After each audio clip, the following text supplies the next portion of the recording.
he would step across the line. Habitually, he's a habitual line stepper. You make me happy. Thank y'all for joining us on Kicking It with the HLS Pod. I am Garrett Charles Langley Henson. I'm Terry. Ricardo DeChazo the second. The deuce is loose. What's going on, man? We back again. Happy St. Patrick's Day, man. I see that you're still wearing your green carrying on the celebration. Oh, snap. I do got a little green underneath this joint. Let me peek it away. Nah, it was a good weekend, man. I know we didn't get to talk about it last week, but I wish the city was like that every day. Not every day, but at least like every weekend. Full of blackout drunk white people? Nah, just like people. Like, I don't know. Every weekend we go out, and we're from Raleigh or whatever. Raleigh, North Carolina, population about 500,000. It was nice to see. It felt like, Chicago. It felt like Austin. It felt like Charlotte on game day. Like when Charlotte FC, when I went to the game, it was a vibe, bro. That's all I could say. It was awesome. That's all I could say. Where'd you go? Hopping. We just went to bar hopping. Is that the joint where you pour your own beers and you get the wristband and shit? Nah, that's a bar crawl. We didn't do a No. They got a joint down here in Charlotte called Hoppin', and it's like you get like a fucking you get like a wristband with like a magnet in it or something. Yeah. And then it's like you pour your own beer the whole time. They just got like 120 taps, and you tap your fucking wristband into shit, and then you pour it yourself. That's dope. And that's dope. I tell you how smart these motherfuckers are. They charge you per ounce. Like as soon as you start doing it, dude. Everyone's getting charged for foam. Like they're not wasting a cent on beer. I'm getting charged for a half a cup full of foam on this ounceage or whatever. I wouldn't have it. I went to the manager. I was like, listen, I need you guys to add 8 ounces at least back onto my tab. All right, look at this. All right, it's too hot. I'm not paying for it. No, that's facts. That's facts. Now we got a place like that called Clouds, but they're pretty good with the taps. The taps ain't fogged up. That's like a all-you-can-smoke hookah place is what it sounds like. Clouds? Yeah. Nah, they call it Clouds because the taps are above you and they trickle down into your cup. Oh, Clouds. Oh, like a nice Catalonian cider. Something like that. But nah, man, it was just dope. It was a dope weekend. That's all I can say. We just went to a bunch of different places. But you already know about Raleigh Beer Garden, right?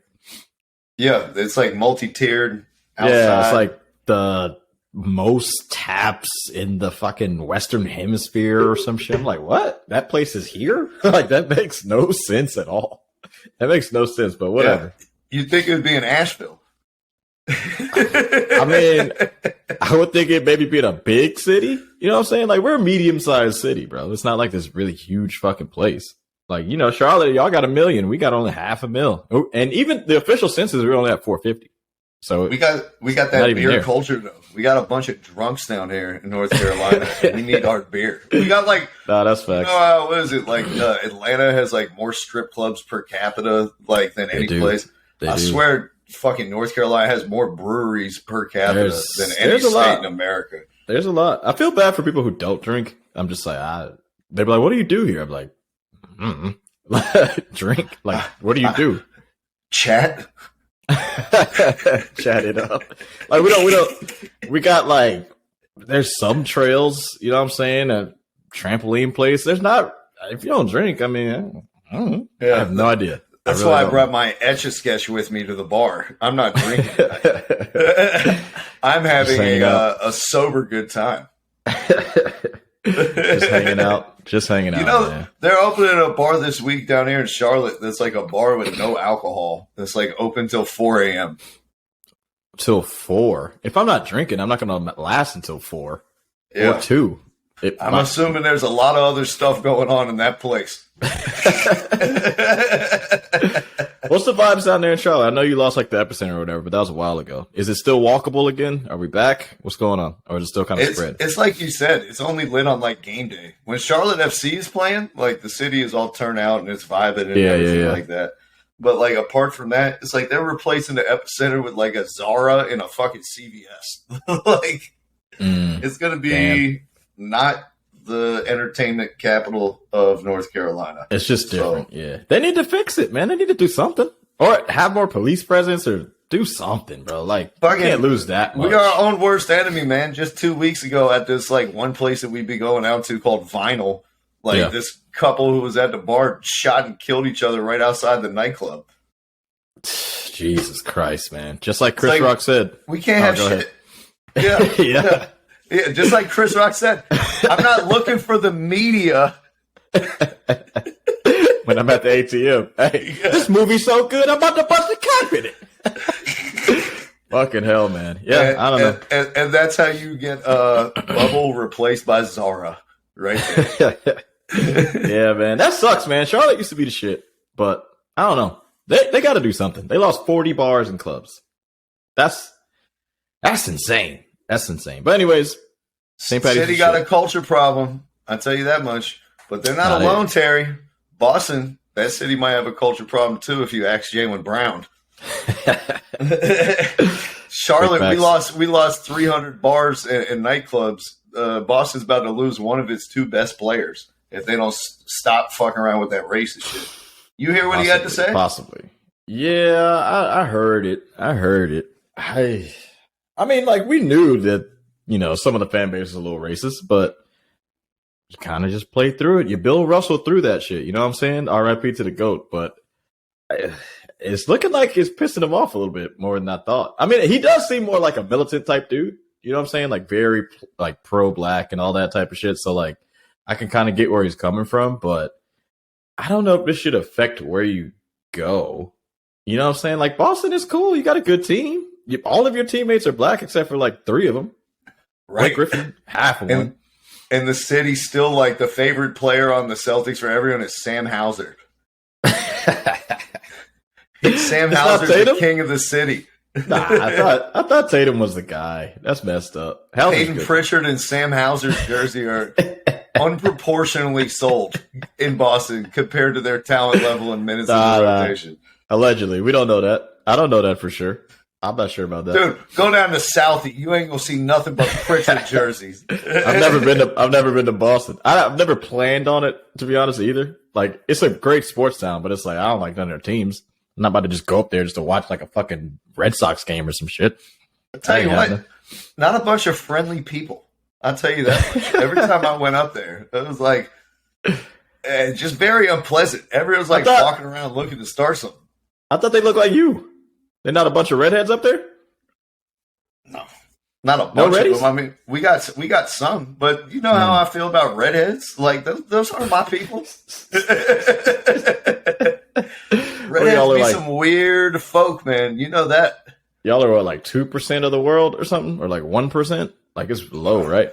We're like the West African swallows or something. We 0.01 Goddamn. Y'all are like, you think it's less gingers than Native Americans? Worldwide or in America? Yeah. Ooh. I mean, there ain't no Native Americans anywhere else but I was like, did they move? Did Native Americans go somewhere else? Like, I was like, gingers or indigenous people worldwide?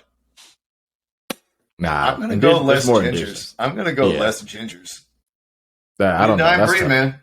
That's tough. But anyways, yeah, Jaylen, I don't know, brother. Can't let all the white people have these big dicks. Nah, Jay's out of here, right? Jay's out of here, right? It didn't sound. Oh yeah, he's coming to Atlanta. He wants to be surrounded. He wants to come home. Yeah, hey. where did he go during the pandemic when all this shit was happening with social justice? He didn't stay his ass at Boston. He went right down to Atlanta and started the marches. Is he from Atlanta? Yeah. You can't just say all black people are from Atlanta, bro. Is he actually from Atlanta, yes, man? He's actually from Atlanta. Okay. I thought you were just like, oh, yeah, he's from Atlanta, for sure. All black people, Louisiana or Atlanta. Yep. I saw him on Peachtree. Like, yeah, he's from straight up, yeah. Nah. Hey, man, but, like, what he's saying is nothing new. Like, I remember, like, my favorite comedian all time is Patrice O'Neal, a black man who grew up and lived his entire life in Boston. Yeah. And it's like, even, you go back and listen to radio shows they did, and this, like, right after they traded for KG and Ray Allen and everything. And it's like, the people in Boston didn't even like the team then. They called them the Black Celtics, and they kept being like, yes, bro. Even back then, it wasn't until they won the championship that people were like, "Oh, these so and so's aren't so bad, huh?" Like, bro, you really think it's that bad? It ain't that bad, bro. Yeah, it's like a small section. It's got to be a small section. Nah, Come on, it's a big section. I think Boston's probably the most like overtly racist city in America. Like, it's still super segregated by race too. Like, all the black people in Boston live in one area. That's the only place where it's safe for them to live. It's the opposite of everywhere else, every other major city in America. Well, that's why it's so cold. Nobody want to live up there, bro. It's too cold to live in the Northeast. It's a lot of black people in New York City, but I mean that's a gigantic ass city that New has York, like a culture. Philly. All the black people like who are up there went to New York or Philly. Like anyone who's staying in Boston is trapped. Trapped by circumstance. I can't get out. Just like Jaylen Brown. Another one. Just another statistic. Another stuck Brown. That's tough. Hey, look. Do you think he's out of there?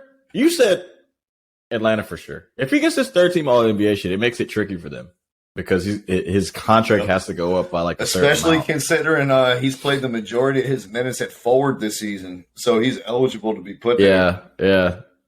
And so it depends on how people are going to vote. He's eligible at both spots. You know what I mean? So it does put him in a sticky situation.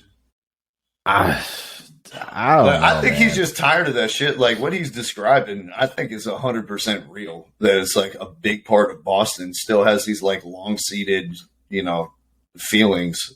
Yeah. And I definitely think it's part of the identity of the city. And I definitely feel like the shut up and dribble shit that he's talking about is there. That like Boston, more so than other cities, doesn't want you to be a crusader. Like they want you to be a basketball player. And it's a shame considering all the like history of crusaders they had. You know? No, that's true. I don't know, man. I mean, you also got to think like basketball wise. How long do you want to be stuck behind like Tatum? Like, I get it. Seems like Tatum can do certain things that Brown can't, but can he though? Like, is he that much better than Jaylen Brown? Realistically, bro. Well, I'm happy you asked, Terry, because there was a great article on The Athletic that I read last night talking about every team in the NBA's clutch statistics and who their best performer was in the clutch and who their worst performer is in the clutch. Tatum's clutch is fuck. There's no denying. Go ahead. Jaylen Brown was far and away their best player in the clutch this season. He's shooting like 50% in the clutch. He's super efficient, scoring a ton of points. Jason Tatum, their worst player in the clutch, shooting 31% from the field. The Celtics' worst clutch player? Yep, shooting less than 30% from three in the clutch, taking a ton of shots.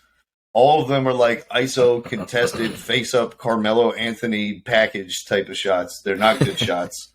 And it's like, if you're Jaylen Brown, like, how long do you want to be the second banana when it's like, hey, my numbers say these shots should be going to me? Like, there are games where Jaylen Brown is rolling all fourth quarter, and it gets down the last 2 minutes. It's like, oh, it's Jason Tatum time. Jaylen, go stand in the corner. It's like, I don't know how much you want to sign up for that if you think, like, hey, I have the real potential to be a true number one guy. Does he, though? I mean, Tatum, we can foo-foo the fucking all-star MVP that he got this year. But last year, Eastern Conference MVP, that's a legit fucking trophy. Dude, I think Tatum is clearly, in my eyes, like, better than Brown. Like, Brown is hindered by certain things that height-wise and just, like, skill-wise that he can't do. You mean, like, dribbling? I mean, he's gotten better at it, but dribbling definitely. Playmaking, I don't know. Right? Just doing a lot of shit. Simple elementary basketball shit. I will say for him, though, he's been the best mid-range shooter in the NBA this season, like, and it's not even close. He's hitting, nearly 55% of his pull-up twos, which is just ridiculous. He's bombing them away from three. He's nice at the cup. Like, he's good at all three levels. It's just getting to those levels can look a bit odd sometimes from Jaylen Brown. Who's better, bro? Tatum is better than him offensively and defensively. I mean, that's basketball. Yeah, Tatum is better than him. I'm not sure if he is. They're different. Like, I think Tatum's better than him offensively, but like when we watch the finals, Jaylen Brown ultimately is who they picked on, and his deficiencies are like what they schemed around, trying to make him a ball handler and a creator, trying to push him right into traffic, all that type of stuff. It wasn't schemed around like making Jason Tatum doing stuff that he's uncomfortable doing. It was them putting Jaylen Brown. So at the end of the day, like at the highest level, you got to look at that and be like, who did they try to pick on? They tried to pick on Jaylen to some extent, and they didn't try to pick on Jason. But that was last season. This is next season. Like, these are two young players who have gotten better every single year, both of them. Like, just because Tatum is better right now doesn't mean he's going to be better forever.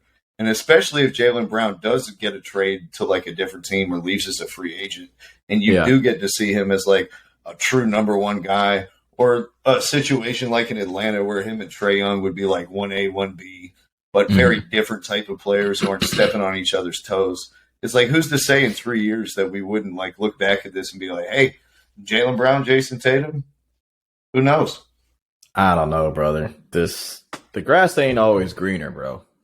That's all I'm trying to say. I mean, like, you guys went to the Eastern Conference Finals like what, 3-4 times? You went to the finals last year.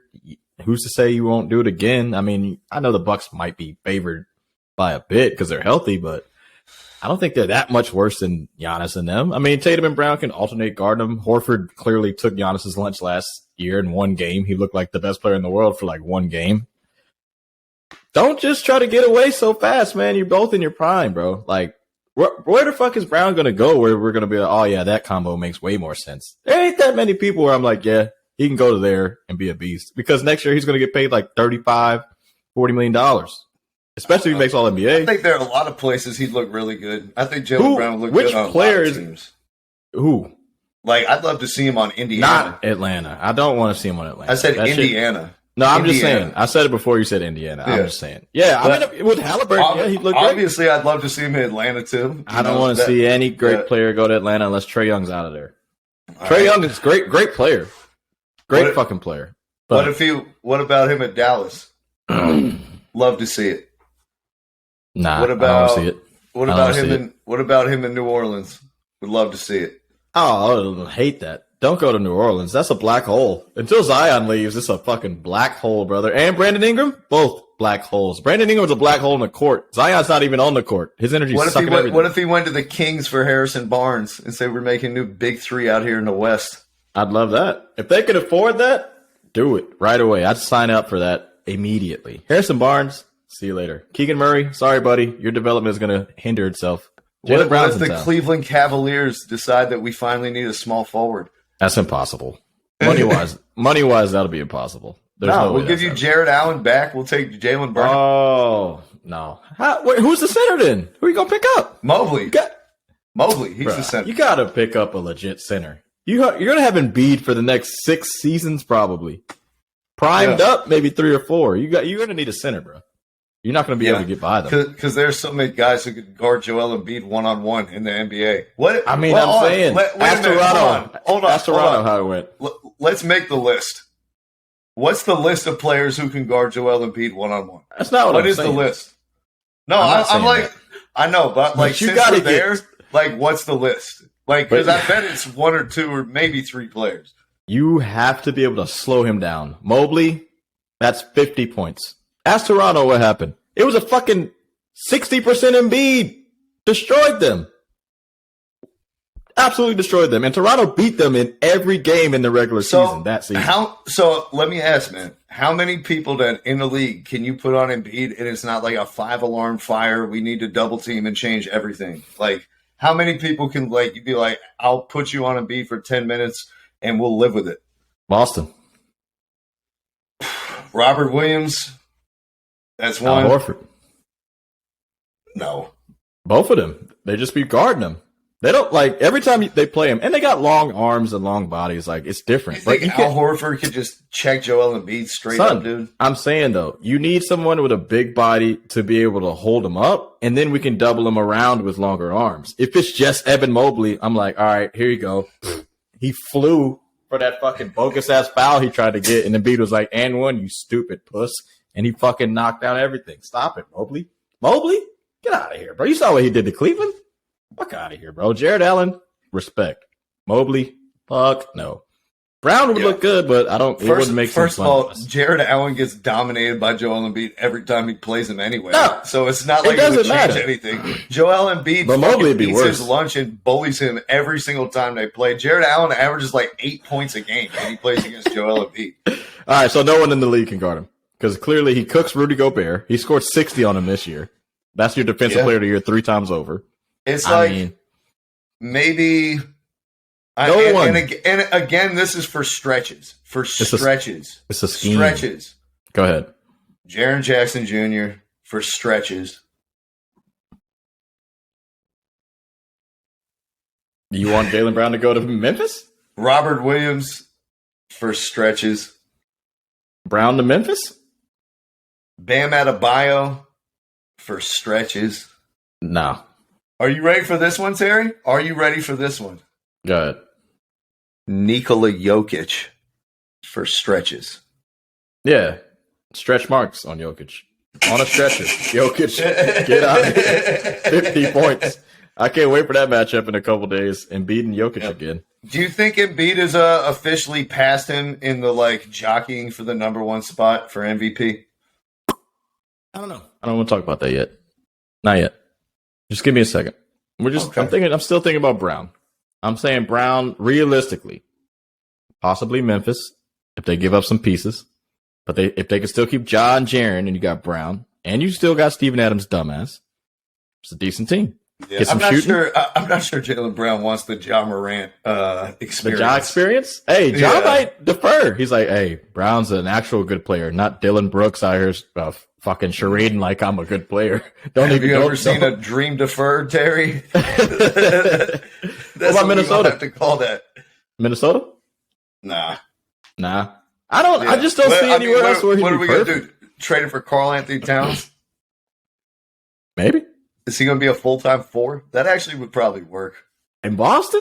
I mean, Joe Mazzulla seems to be a fantastically great something. I don't know if he's a coach, but he's out there doing something. The clapper.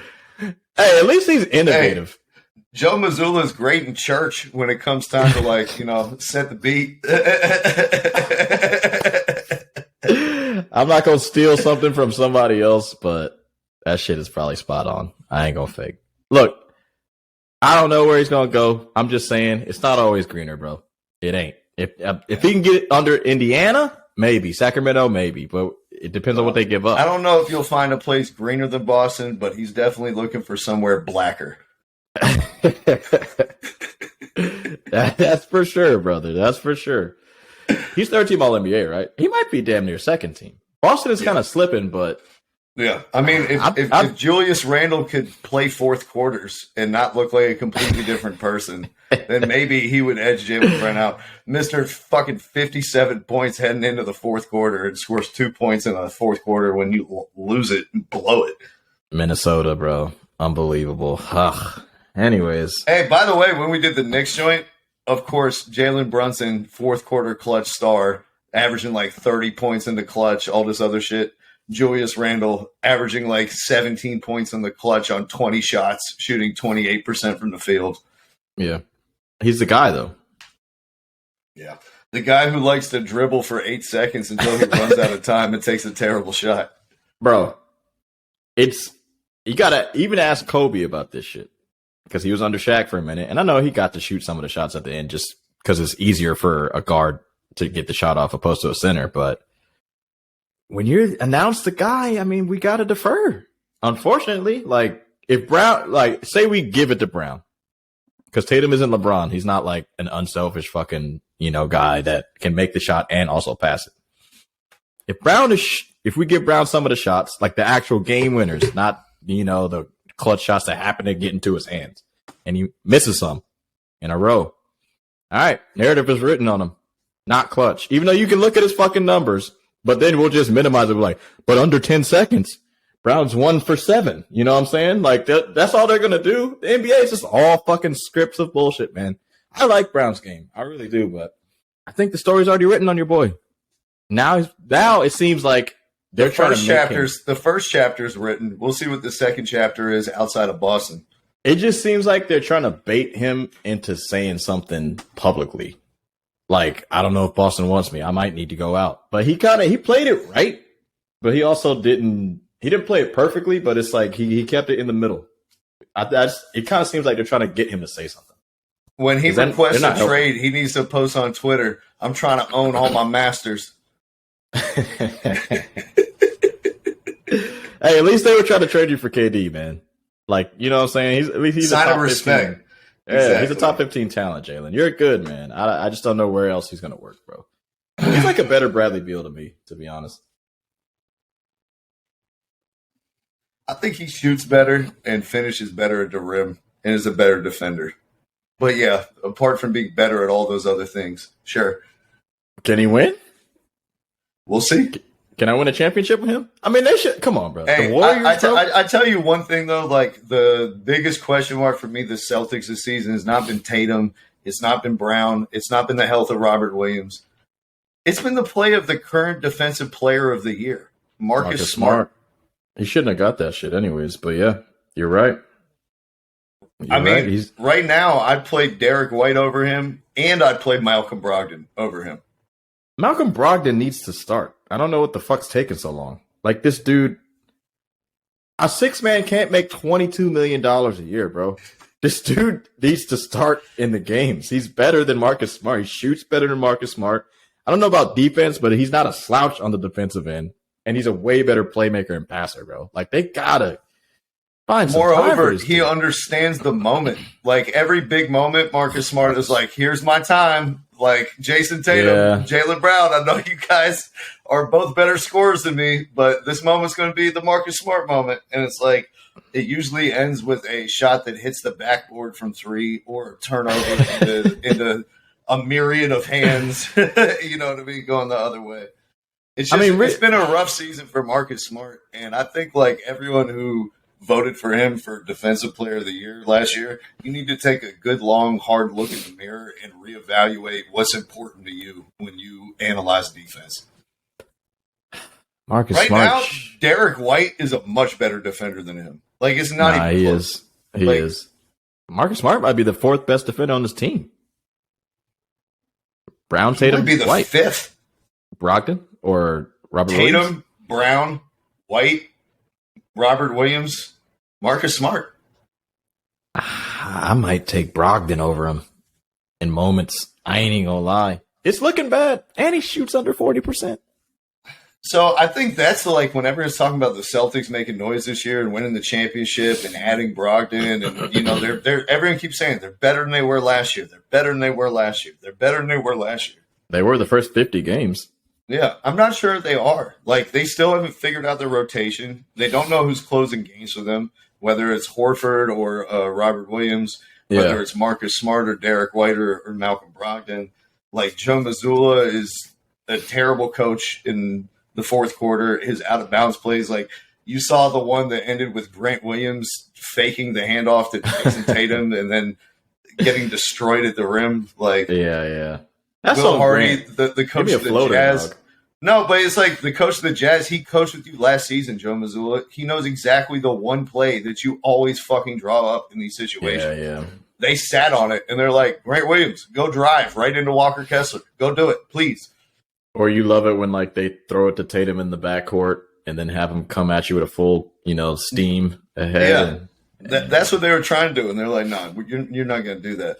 And so it's like with all those things, it's like you have a worse coach than last year. The defensive player of the year is a shell of himself.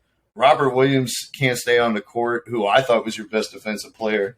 And you don't know your closing lineup. It's like all this talk about being better than last year, I'm not sure I see it. I think the main reason why we think that they're better than last year, I mean, they've slumped, but I will say, like, the first 50 games, you could just tell your best 2 players made a step.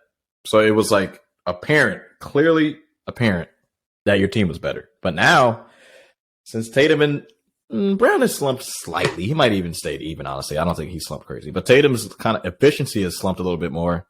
The team is looking like shit.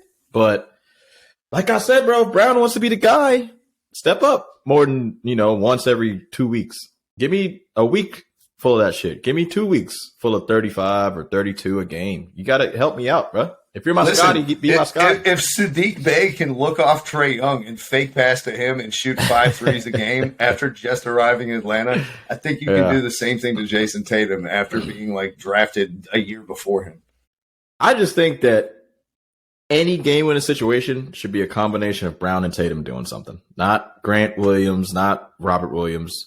Somebody throw it into either Brown or Tatum and they have an action together. I don't want to see any of these other dudes doing anything. I'm not going to say they suck. Moreover, like the other 3 people need to be doing something. So it's like on one side of the court, we can run this Jason Tatum, Jaylen Brown pick and roll. On the other side of the court, can you guys can Robert Williams and Al Horford be setting a double screen for fucking Derek White to come off of and shoot?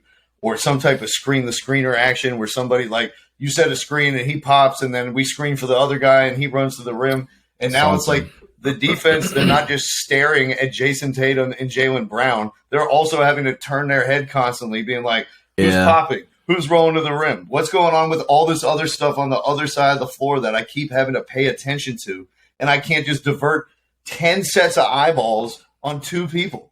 Yeah, I just think the problem they keep running into is and it might be an NBA problem, but towards the ends of games, I think guys are more skilled overall. That's why the points per games are fucking crazy and all that type of shit, but it's not a lot of two-way guys. Like Marcus Smart, for as much as you can do for me defensively, offensively, stop touching the ball. I get it. He's getting 6 assists a game. Oh, my fucking God. He sucks on offense. Yeah, that means the ball's in his hands too often. If he's getting 6 assists a game, that means he has the ball way too frequently. He's shooting too much. And I think, honestly, you got a two-way dude in Brogdon. You got a two-way dude in Derek White. It has to be those 4 dudes. It has to be Brogdon, White, Brown, Tatum, and then somebody else. Horford or Williams, whoever the fuck you want. Grant Williams, stop it. I get it. You give me spacing. White and Brogdon can do that for me. It's just, I don't know, man. Not enough two-way dudes, bro. Somebody work on your games, guys. This shit is pissing me off. And that was their calling card this year. Oh, they have 8 two-way players. They're so deep. They have all these playoff guys. Robert Williams is a one-way player, okay? Get the fuck out of here. Two-way. Horford, maybe a two-way guy. Maybe. But he's looking old defensively, too. I will say, though, one of the things I've enjoyed from watching the NCAA tournament this year, I guess Joe Mazzulla hasn't been watching it all, has been some of their inbounds plays and some of the creativity with play calling, especially going against teams the last minute they're trying to run a full court trap or a full court press. Yeah. You're seeing a lot of these inbounds plays that look like bubble screens, in the NFL, where it's setting 3 guys up and they step up and set a screen and the guy comes underneath it to inbound the ball. I've really enjoyed seeing the blending of football into basketball with some of those concepts. I wonder if that's something the Celtics might want to look into to be able to get the ball into their best players' hands in the playoffs and not have to have Grant Williams have out-of-control drives towards the best shot blocker in the NBA. Man, I just think Mazzulla doesn't have any nasty in him, bro. He's got no nasty. He's no intensity and shit. You know what I'm saying? He's not yelling. Did you hear what Bill Simmons said on his pod? No, what do you say? Mr. Boston himself? He asked the question, is it out? And I'll just steal his shit straight up because I thought it was a great question. Yeah. He said, is it out of the realm of possibility that Brad Stevens pulls a Pat Riley and tells Joe Mazzulla, I'm taking over for the rest of the season? It still wouldn't work. Maybe, though, but because nobody's an out. I'd give him a better chance. I'll tell you that much. Maybe, bro. I don't know. There was a disconnect between Tatum, Brown, and Stevens at some point because it just didn't work that last season when he got fired. It didn't. I don't know if he could just come down from the front office and be like, all right, guys, I'm back. Let's do it. 44 and 40, nah. Okay. Brad Stevens is a better coach, but I'd fear him a little bit more if they announce tomorrow Joe Mazzulla is stepping down to be an assistant and Brad is coming down to the bench for the rest of the year. I probably would fear them 5% more. I wouldn't fear them more than Milwaukee. No, I wouldn't. No. My thing right now, is it's shit. I'm wondering if I should even take Philly over Boston at this point. I don't know, brother. It depends on who Philly plays because Philly is better against the Bucks than they are against the Boston for some reason. It's still a close game, but like I don't know. It's just matchup wise. To me, this before I get into the championship conversation, can I like injury aside for Tatum? Is Wiggins better than Brown and Tatum? No. He outplayed the fuck out of him last year. I mean, that should have been Boston's championship, man. The Warriors have the same like team. 30 games. That's what I'm saying. The Warriors literally have the same team besides Wiggins. And that's the only thing that's like visually, I'm like, oh, they're missing that. And of course, Peyton. But like anybody else, really? Otto Porter. Bielitsa. It's Wiggins, dude. It's just Wiggins. He's that big of a guy. Oh, and Jordan Poole has regressed into being like a G League quality player again after getting a paycheck. Come on. I told you about that guy. Have you seen his percentages for this season, Terry? It's pretty bad. It's rough. He's still that's not even counting all the carries and travels. No, that's true. That's true. So who's your favorites? Bucks? Yeah. I think now the Bucks got to be the favorites, like point blank stop in the entire NBA, like for both the league. Conferences. Yeah, for the league. Because the West, I don't know. Joe Ingles has had more juice than I thought that he'd have after watching him in Utah. You didn't say he wasn't going to be bad, though. You thought he'd still be, something. Yeah, I thought he helped, but I didn't think he'd be like a 35 minutes a night player for them at this stage of his career. Hey, they're exactly what they need, or he's exactly what they needed, bro. He's been fantastic. Jay Crowder has not looked like he hasn't played basketball in 3 months. Like he slotted right in like a professional, defending, hitting threes, adding toughness. We didn't need any of that. Fits right with the ethos of their team. Him and Joe Ingles. Like Joe Ingles, remember when he ate Paul George lunch and straight punked him in those playoffs and was talking shit to him the entire time? Was that OKC or the Clippers? I want to say it was OKC, Paul George. Yeah. Fucking hell. Yeah. So he fits right into their shit. And then like Bobby Portis is rounded back into form after being injured in the beginning of the year. I'd probably pick Bobby Portis for my sixth man of the year right now. If I had to pick a sixth man. That's what I was thinking. He's looking pretty good, man. He's averaging a double-double off the bench, shooting 40% from three. He allows them to play big with like Giannis can play next to him or Lopez. Like he just allows him to do a lot of stuff. He's tough as fuck. He's a good rebounder. Like if Giannis can, finish me off with a couple of these games left, I mean, they might be able to sweep some of these awards. Defensive Player of the Year, Brook Lopez, sixth man, Bobby Portis, Giannis MVP. That'd be possible. It's possible. That'd be tough. I got love for Crazy Eyes Bobby, man. He's good, man. Bobby Shmurda. He's good, bro. He's a really good player. He's just out of control. That he's intense. He's intense. But it seems like Milwaukee is like the perfect spot for him, bro. But yeah. Surrounded with a bunch of other intense motherfuckers. Like Drew Holiday's intense. Giannis is intense. Brook Lopez is intense. Bobby Portis is intense. Fucking what's his name? Jay Crowder is intense. Yeah, they are. Grayson Allen is intense. Grayson Allen. Javon Carter is intense. Like I love Javon. Their team is good. They are. I think they are the favorites. Who you got in the West? Denver? I don't want to talk about it. Ooh, why are you so upset? You're an Atlanta Hawks fan. Who do you have in the West? You said Milwaukee in the East. Who's in the West? Because in the beginning of the season, I said Milwaukee, Memphis. Yeah, I don't know about my Memphis pick, but the whole West is just it's just crazy. I don't know. The Nuggets have looked so bad the last 2 weeks. They've looked so bad, losing to Detroit and the Rockets and all these other shitty teams, the Hornets. Like, so Jokic's not your MVP anymore? Jamal Murray has fallen off a cliff. Like, this dude looks like he forgot how to play basketball. His ACLs, they're gone again. They lose every game that Michael Porter Jr. doesn't score at least 15 points in. Like, I'm just looking around, and it looks like the Washington Generals all over again with fucking Nikola Jokic. And after doing all this stuff to put up these guys around him, I take a step back, and I'm like, who are these guys? Like, never bad all-star. Jamal Murray is maddeningly inconsistent and has been really, really inefficient. You don't know what you're getting from Michael Porter Jr. on a night-to-night basis. Aaron Gordon is like a fourth starter, you know what I mean, who's masquerading as a borderline all-star because he gets spoon-fed a billion easy buckets a game by Jokic. Yeah. Like, the bench is terrible. Like, they have no idea who their bench is. Christian Brown has been out of the rotation. Now he's the sixth man on the team. Yeah. That's the problem. Najee is their backup center for half the season. He doesn't play. They traded for Thomas Bryant. They can't figure out if he can stop anybody. Reggie Jackson, they exchanged for Bones Highland. At least he's more content than Bones Highland sitting on the bench and doing nothing. Like he looks bad. Jeff Green, it's been the same Jeff Green story, hot and cold all fucking season long. Yeah. And it's like you just look at the collection of talent that surrounds him, and it's like the only person I don't have question marks about are Kentavious Caldwell-Pope and Bruce Brown. And everyone else on the entire roster is a question mark. And so it's like, I love Jokic.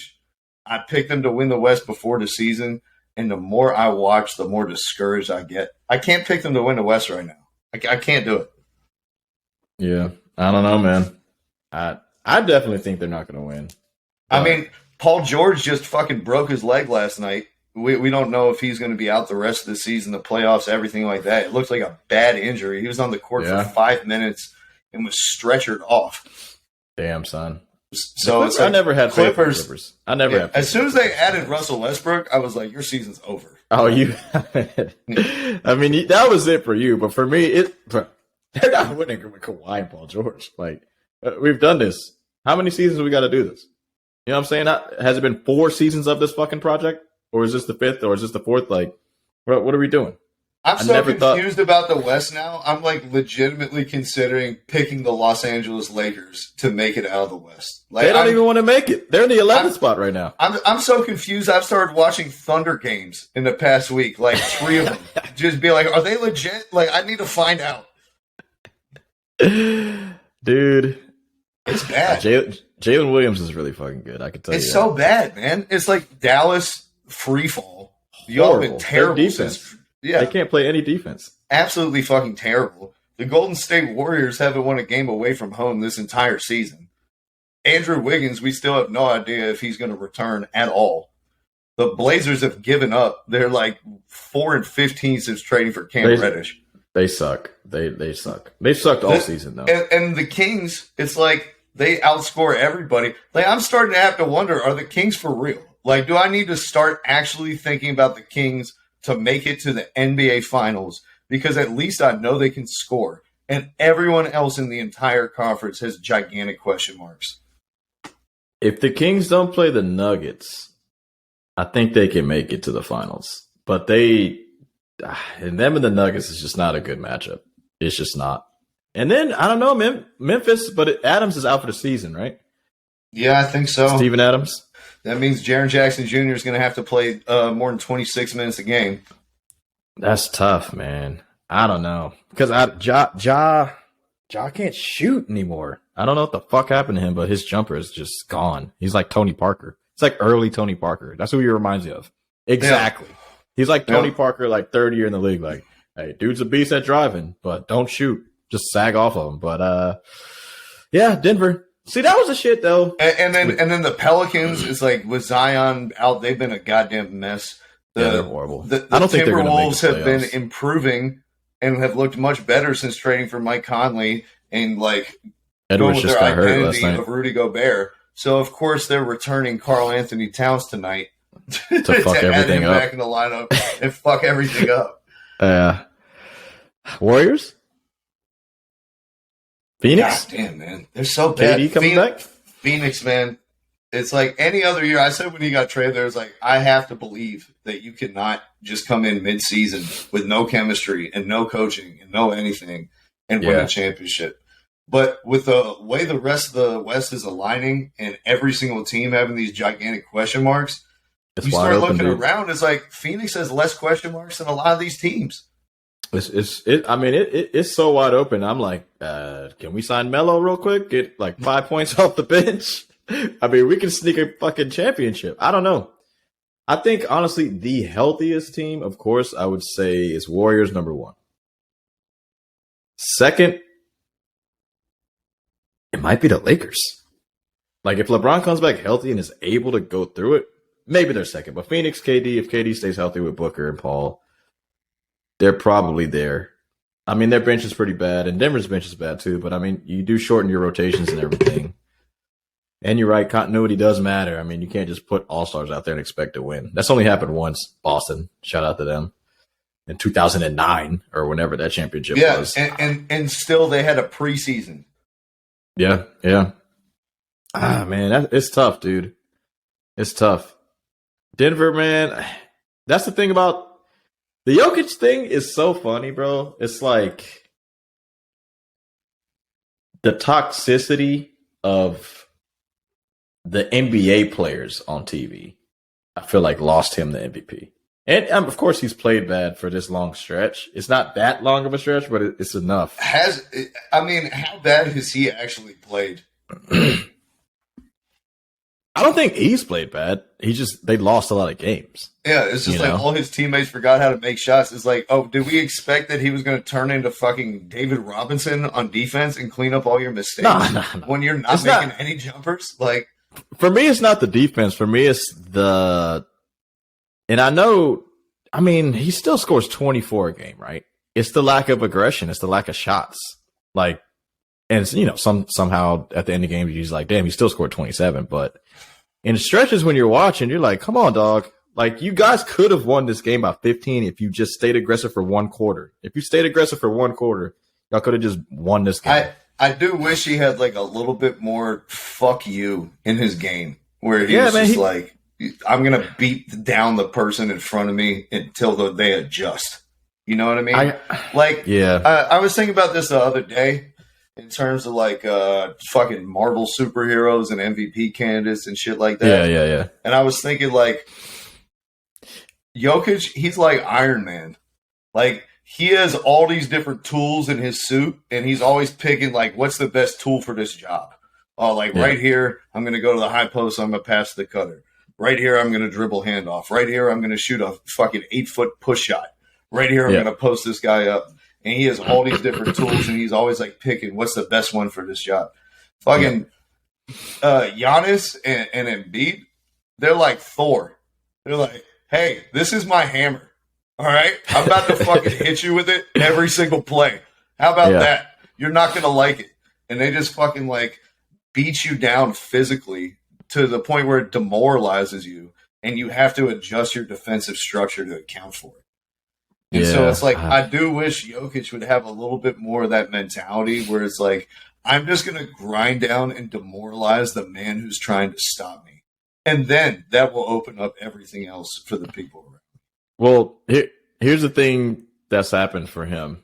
And I like this like straightforward discussion, not the like, I hate Jokic, he's not doing shit. Like that shit, like, it's funny to watch, but it's not my type of like media. The things that have happened in this 10-game stretch. He lost his average for his triple-double. So that's that like 0.1 where these other fanboys are like, look, he doesn't even average triple-double anymore. He fucking sucks. That's one. The bench has really failed him. And it kind of made other people that might not be like strictly numbers people, but like people that are almost there with the numbers, but still kind of do the eye test thing. The bench is so bad. We look at his plus minus and we're like, well, his plus minus is like that because his bench is the worst bench in the league. In the 10-game stretch, they've been 28th.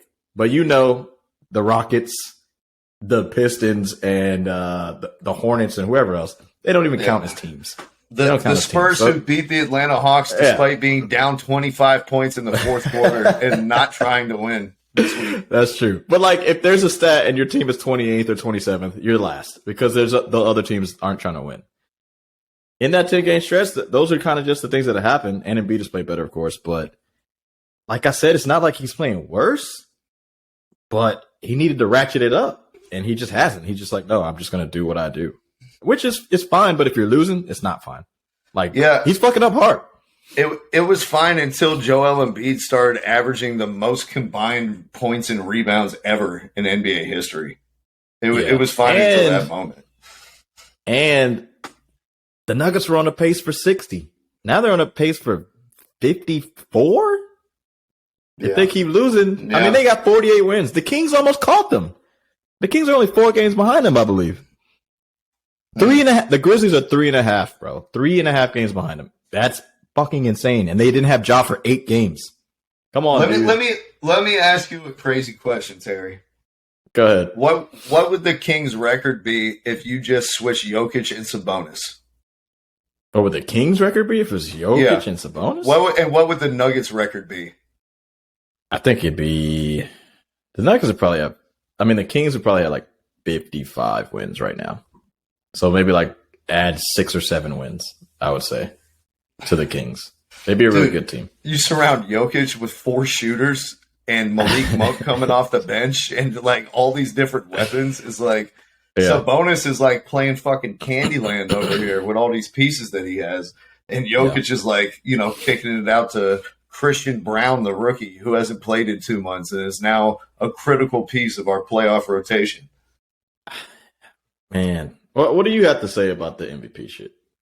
Embiid's number 1 for you now, or Giannis, or Jokic is still second, or is Jokic third now? What's going on in your brain? I know he was your clear out number 1 for 3/4. Jokic is still my MVP. Giannis is number 2, and Embiid is number 3. Oh, he hit me with the weird shit. You have to explain yourself. Go ahead. Well, it's more of like a basketball philosophy type of thing more than anything. Like the way that I'm a Barca fan, it's the same type of thing bleeding over into basketball. As a Barca fan, it's not just that you have to win, it's that you have to win playing the right way, playing a beautiful game that's entertaining and is a spectacle for everyone who watches. Yeah. And I feel similarly in basketball. At the end of the day, the point of all this is to entertain us. And Jokic, the way that he plays the game, engenders the type of basketball that I think should be played. And so the amount of things that he does that can't be quantified, like I think is so much higher than anybody else. That he puts like all his teammates in a position to do what they do best consistently. No one is ever overtaxed on the Nuggets, except for Jamal Murray when he's trying to like do his own thing. But it's like he can attack from every single spot on the floor. He is a solution for every single problem that they throw at him. There's nobody in the league who can guard him one-on-one. And he's like the ultimate connector and leader. It's almost like Tim Duncan's ability to take people with him and make them feel like it's a collective unit, with Magic Johnson's joy of like leading the break and how hard people, as soon as they got a defensive rebound, 4 people were sprinting their ass off for Magic because they knew they were getting the ball. Yeah. And it's just like he's surrounded by such bad talent right now that I think we're not even fully appreciating what he's doing. And if he was in a situation like almost any other superstar in the league is of their caliber, who has multiple all-stars around him, we'd be able to like really see how much of a difference maker and how different he is than everybody. But because we have to watch the Jeff Green and Jamal Murray and Michael Porter show, sometimes they clank wide open fucking jumpers, and then we go, he's not selfish enough. But when I do the thought experiments, and I think like if I switch Jokic with any other team in the league, what would happen to their team and what would happen to Jokic's team? It's almost is he number 1 in win share? Nuggets would fall apart. Yeah, like by a gigantic. He's number 1 in win shares margin. Yeah, like twice. So you're still there with them, huh? Doesn't matter what his record's going to be at the end. None of that shit matters. They got the 4th best record now. At the end of the day, like we're talking about like all their deficiencies and everything like that. At the end of the day, he's going to lead a team with no all-stars and like no credible real playoff players to 55, 60 wins with the 20th best offense in the league. They can't like, win 60. There's only 10 games left. They're 48 and 30. Whatever. What are they? 48 and 24. My bad. He'll lead them to 55 wins with a subpar roster around him and no defense to speak of. And the reason will be entirely because of Nikola Jokic. I don't know. We did that shit last year. I don't think it can fly again. And then this year, it's like, we'll get the number 1 seed and we'll average a triple-double. Like, yeah. Unfortunately, it just doesn't seem like it's going to work out for you. And I think the other part of this, before I let you go, Terry, is the like unreliability of defensive statistics and analytics. And it's that kind of hurts. That hurts a lot. On offense, there's so many easy ways that we can quantify value. And on defense, it's like it's all a fucking mismatch. It's all just a bunch of garbage. And it's really hard to tell, like, from any of these stats, who's actually good and who's surrounded by good teammates and a good scheme and is, like, made to look good because of that. I mean, we can tell if he's a good defender or a bad defender. Yeah. But I'm just saying, like, decent. The way that we can, like, look and be like, Jokic has his wins over a replacement player, his effective field, it's this much higher.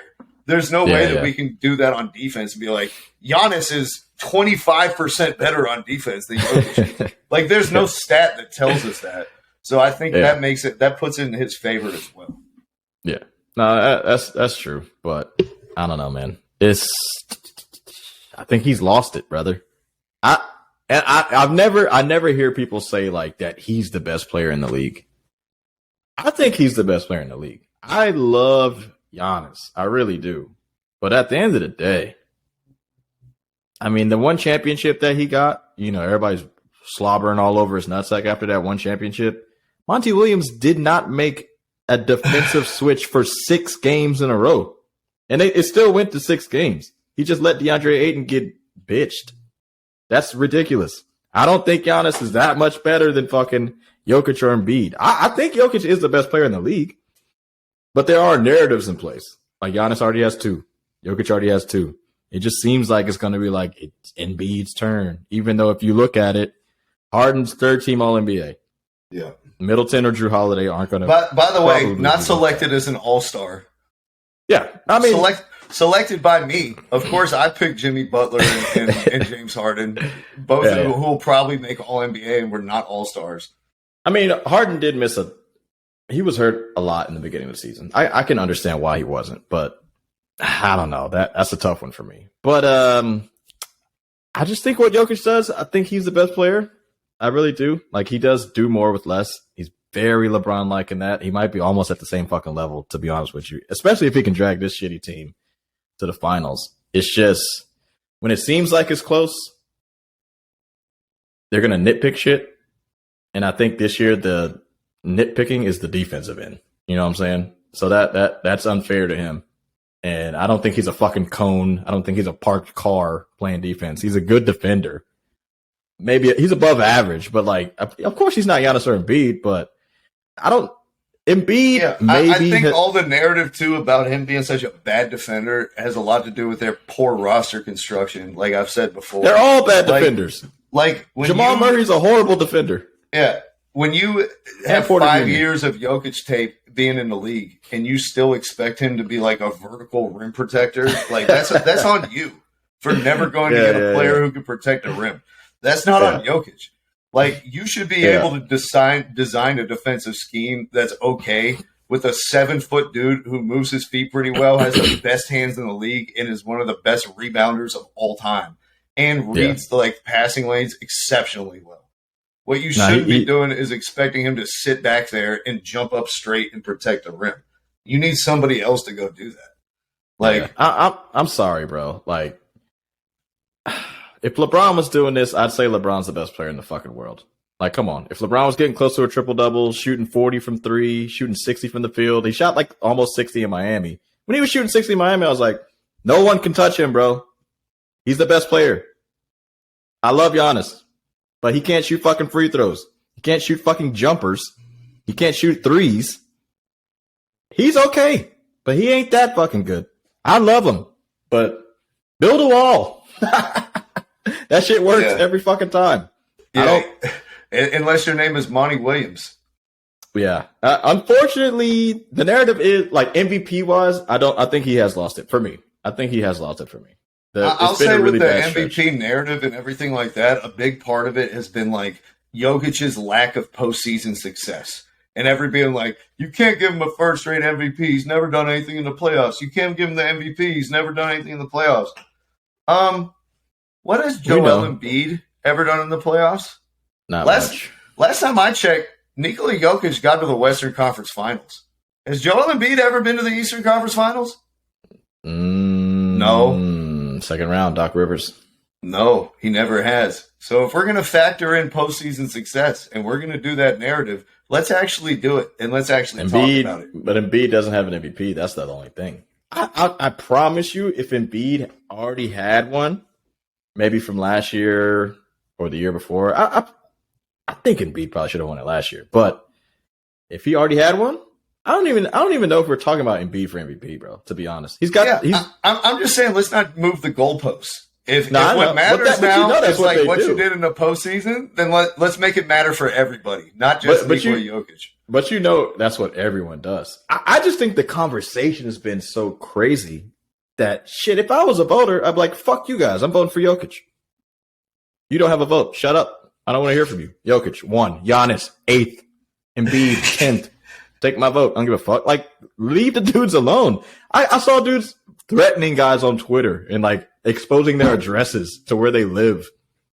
I'm like, dude, just let them fucking be peaceful and vote on the game. Like, it's okay if you think one dude is better than the other, but you can't like try and fight somebody just because they think Jokic, who is number 1 in all the fucking advanced statistics, bro. And if you don't understand those, that's on you. It's really not that hard to understand. Yeah. The dude is really good. Maybe instead of getting upset, you should just take a step back like I have and put a big smile on your face, because the 3 best players in the NBA are all bigs. They're bigs, and the big man is back. Yeah, all right, great. And that makes me happier than anything. Dude, if you look back at like when we were in high school and shit, the like third team Wings. All NBA centers and shit like that. Like, oof. Oh my God. Like right now, Giannis should be the third team All NBA center, or Embiid should, because they all play center. Or at very worst, Sabonis is the third team All NBA center. Back in the day, it was like Al Jefferson. Joakim Noah was a top 5 MVP candidate. Nah, that's true. That's true. Yep. Look how far we've come, Terry. Yeah. Hey, so is it Embiid's not your favorite player anymore? It's Jokic? I feel like I ask you that every time. Yeah, it's Jokic. Embiid is a close second. Close second. Facundo Campazzo is still hanging around. But Embiid's not impressing you. Does it come down to this last game? Oh, he's impressing me a ton. Like his face-up game is like probably the most unstoppable like one thing in the NBA. When he gets the ball at the nail and he faces up, and if you double, he just passes it to the corner for what's his face? That guy to shoot goddamn light-skinned power forward. Niang? You talking about Niang or Tobias? George's. Yeah. As soon as you leave Niang, he's letting that bitch fly. I think that's the most unstoppable play in all of basketball right now. Niang in the short corner, Embiid at the high post on that side, 3 other people on the other side of the court. How the fuck do you guard it? And Harden is playing like a beast. So for you, MVP-wise, is it just because Harden's playing at an MVP level or what? Not MVP, but like all NBA level? Or what's the problem? For why I have Giannis over Embiid? Yeah. I don't get that. I have it because of the I think Giannis is the best defensive player in the league right now. He's been like we talked about earlier, he's the best he's top 5 in the league when guarding the screener in a pick and roll, and he's number 1 in the league when guarding the roll man. He's number 1 in the league in like opponent's field goal percentage when he's the nearest defender. Yeah. Like, these are statistics that I value more on defense than like defensive raptor or blocks or steals. Yeah. You know what I mean? It's like I feel like that actually tells me useful information. And so for Giannis, it's like you're probably the best defensive player in the league. You're a top 3 offensive player in the league.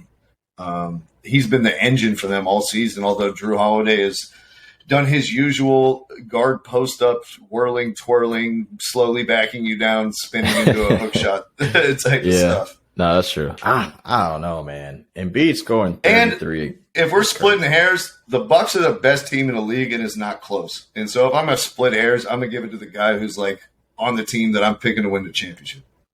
Yeah, I got you. I don't know. It's going to be interesting. Embiid, this just might be your fucking story of your career, dude. Like 27 dresses. Second place all 27 dresses. I think he's going to win it this year, man. I mean, a lot comes down to these 10 games. But if the Nuggets look how they look for the last – let's just say the Nuggets go 5-5, like they've gone in the last 5 games, right? And they end up – that would be 53 and whatever amount of losses to get to 82. I don't feel like doing that math. They're 53 and whatever. I don't think he's winning it. 53-19. I'm pretty sure that was their exact record when he won it last year. She's just 53-19. That doesn't equal 82. It doesn't? No. It'd be 53. 53-29. Yeah, there we go. 53-29. So short of the season. Okay. But I think Giannis is third. I don't know. Like the voters and all the narratives, it's just not going in his favor. Like the team was fucking flying, but he's missed a couple games, and they're just like,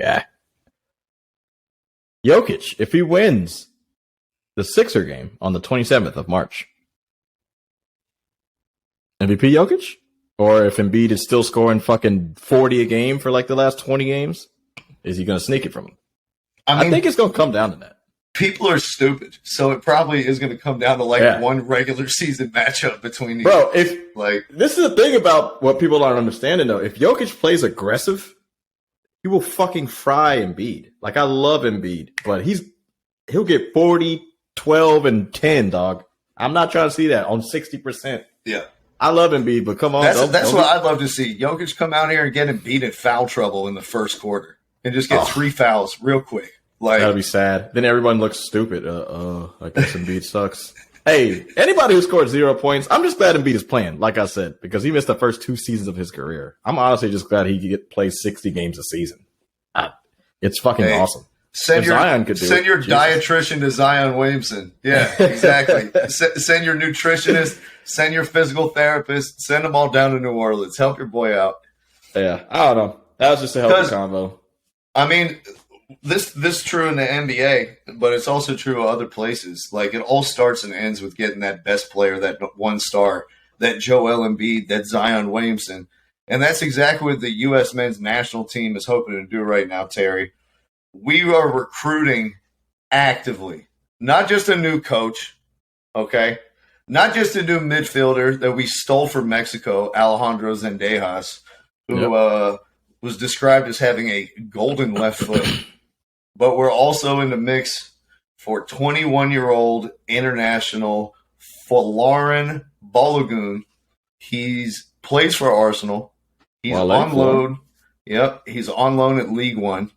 He's eligible to play for Nigeria, for England, or for America. Now, he's played his entire youth career with England. Okay? He's the second leading scorer in the French league right now, despite only being 21 years old. 17 goals, right? England just had 2 injuries to strikers for their main team and did not call him up as one of the injury replacements. For a friendly? Yep. They're not like trying to get him cap-tied. They don't think he's going to leave. The next day, Balogun withdrew from the England U21 squad due to injury, even though he played a full 90 minutes 2 days before and was not listed on his club's injury report. Yeah. And then tweeted out on Instagram, "In life, go where you're wanted," leading many to believe that our longtime recruitment of Balogun is coming to its end and that he's going to choose to represent the US of A, just like Yunus Musa, who switched before him, just like Sergino Dest, who switched before him. I think, Terry, he's the crown jewel out of all the players that we get to switch. He plays the position that we've missed for 20 years, which is striker. He's a prolific scorer. He's pacey. He can play with his back to the goal and hold the ball up. His link-up play is good. He can finish. He will instantly be like the most talented striker we've ever had in U.S. national team's history. How important is it for the USNA to get this kid before the next World Cup cycle? To get a striker? It's the number one priority over a coach, to be honest. This is the number one priority, bro. We've never really had like a striker for years and years. We've had somebody for a moment. You know what I'm saying? We've had like, Pepe in the past. Juan Agudelo looked pretty good for like a couple seconds. Josie Altidore looked good when he was young. Didn't really improve much. Yeah, when he was 12. Yeah. Johansson looked pretty good. You know, when we stole him from Iceland. But then he started playing like trash. Eddie Johnson even looked decent, you know, coming up young. But nobody's done it consistently year over year, you know. So this is big. Hopefully he's the guy, and hopefully he actually stays a very good player for us when we get him. If we can't get him, I don't know. It's still yet to see, but it's looking good. I'd love to see it. What do you think? I think he's a must get, man. Like you said, it's like this has been the biggest thing holding the U.S. back for forever.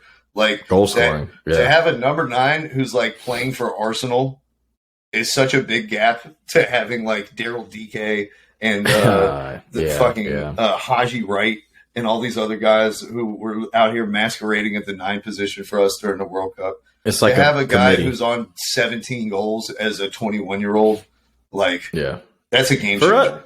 That changes everything. Yeah, especially the strikers we had this year. It was just like guys that could do this but can't do that. A guy that could get headers but can't play soccer. A guy that could play soccer pretty well but can't score goals. A guy that can score goals but can't dribble, pass, or do anything else.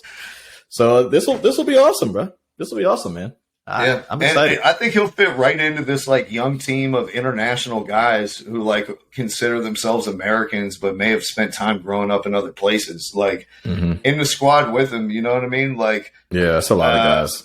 Yeah, it's a lot of dudes like that. Like he's good, and they're all in his age group. You know what I mean? So it's not just that it's like he's going to be with this current generation that all suits him. But it's like all of them are like-minded worldly guys who had identity things and dealt with racism in Europe and dealt with jingoism and nationalism and that type of stuff. And it's like they understand exactly what he's had to go through going up through England's youth national system and everything. Yeah. So I just think it's a hand-in-glove fit. I think it'll fit from a personality standpoint. On the pitch, he's 10 times better than any other options we have. And, adding – guys that didn't even go to the World Cup who could be factors going forward, like Malik Tillman is killing it up in Scotland. I think he's the second highest scorer in the Scottish League. Obviously, we just talked about Zendejas, who we stole from Mexico. A nice piece in midfield.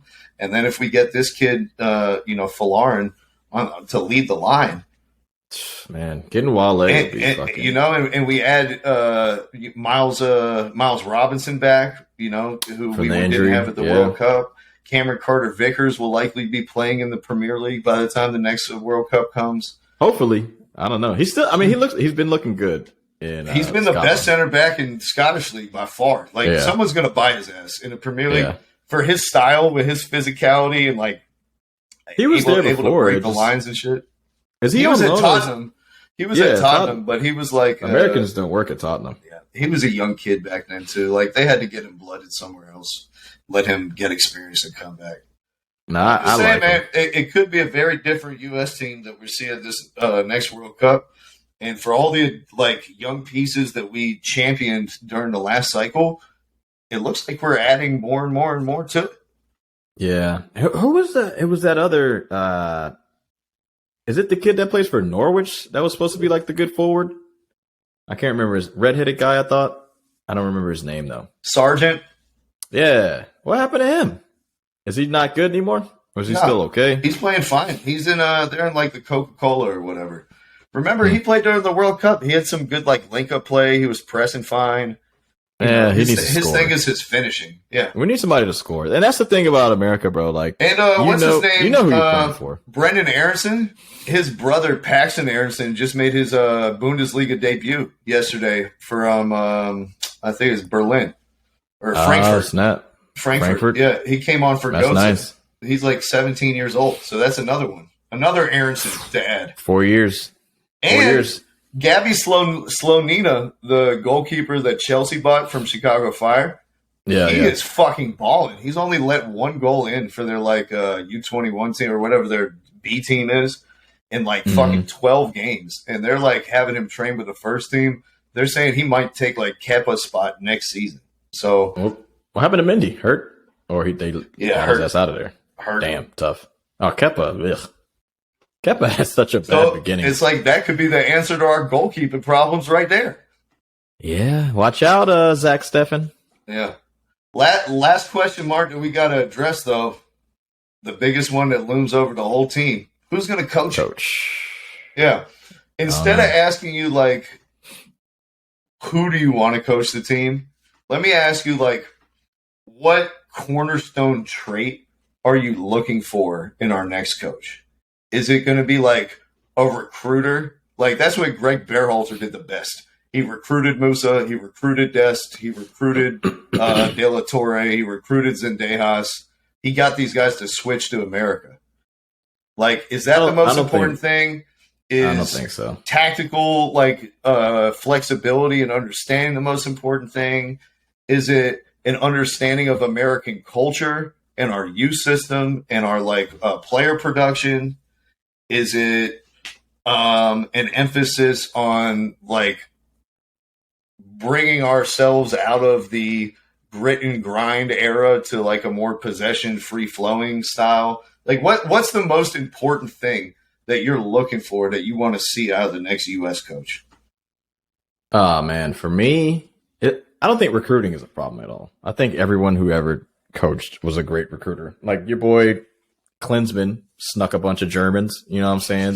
Berhalter snuck a bunch of people. I don't think getting people to switch over to America is that big of a problem. I think the biggest thing that we need for a coach is just identity. Not culture, not none of that shit. Identity. Whatever you are dealt with, be able to figure out what they do best, find that identity quick, and have them play it for years. If they can get a coach this year, that'd be dope. If not, whatever. But we need the identity fast, quick, and in a hurry. I think also you might just use the American athleticism, dog. Don't try to fucking out-soccer people. We call it soccer, though. The rest of the world calls it something else. All right? We've never won in this sport in anything global. Nothing. Not one single trophy for men. Men-wise. The women, we know what they do. But the bitches are losing, too. They need to get their shit together. The men, they just got to find their identity, man. So coach-wise, I don't know who that's going to be. You know, when you bring Berhalter back, because what you're talking about actually described a lot of the things that he did well. We used our athleticism and pressed the fuck out of teams, and we had a clear identity of being counter-pressing, long balls, direct. I think I would, but honestly, I don't know. That Netherlands game bothered me. It bothered the fuck out of me. I don't know. Like that, I think they did a good job of, you know, advancing and doing all that, but that last game bothered the hell out of me. I'm not gonna lie, it really did. Yeah, it was definitely the coach's fault that we fall asleep on the back post like 3 times in one game. It's not that, bro. It's just like some of the substitutions he made, bro. Oh yeah, you're right. The substitutions were a recurring problem. It's that stuff. But it's not I do think his in-game adjustments were pretty bad, but his like pre-game plan was pretty good most of the time. I think so, but like, of all the European powers, that was the team we had a fucking chance with.